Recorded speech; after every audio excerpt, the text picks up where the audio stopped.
আচ্ছা, ধরো তুমি আমার প্রেমে পড়ে গেলে, তখন কি হবে?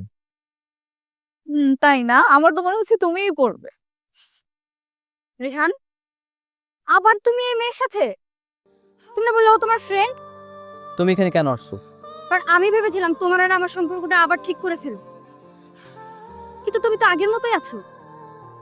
তোমার সেই বয়ফ্রেন্ড কোথায়? বয়ফ্রেন্ড কোথায় থাকবে? ব্রেকআপ হয়েছে। ও আচ্ছা, বয়ফ্রেন্ডের সাথে ব্রেকআপ হয়ে গেছে তাই আবার আসছো আমার সাথে প্যাচ আপ করতে, তাই না? হ্যাঁ, এসেছে। চলো না রিহান, আমরা আবার এক হয়ে যাই।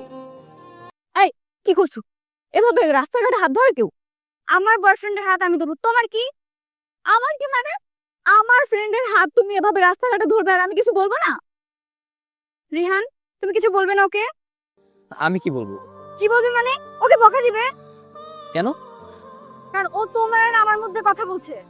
হ্যাঁ, তুমি আমাদের ভিতর কথা বলো কেন? কারণ এটা সেই মেয়েটা, যেই মেয়েটা 2 দিন আগে তোমার সাথে ব্রেকআপ করে চলে গিয়েছিল, আর আবারও ব্রেকআপ করে চলে যাবে। হ্যাঁ, ও ঠিকই বলেছে। তোমার সাথে আমার কোনো সম্পর্ক নেই। যাও, চলে যাও, তোমার সাথে আমার ব্রেকআপ।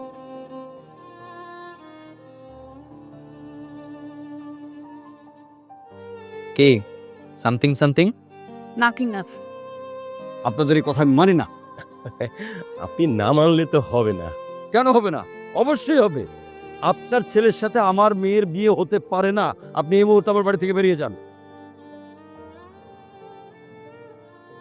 আপনি এবার ঝাড়ি দিয়ে কথা বলছেন কেন? না, চুমু দিয়ে কথা বলবো। যান, বেরিয়ে যান, নইলে অন্য ব্যবস্থা নেব আমি।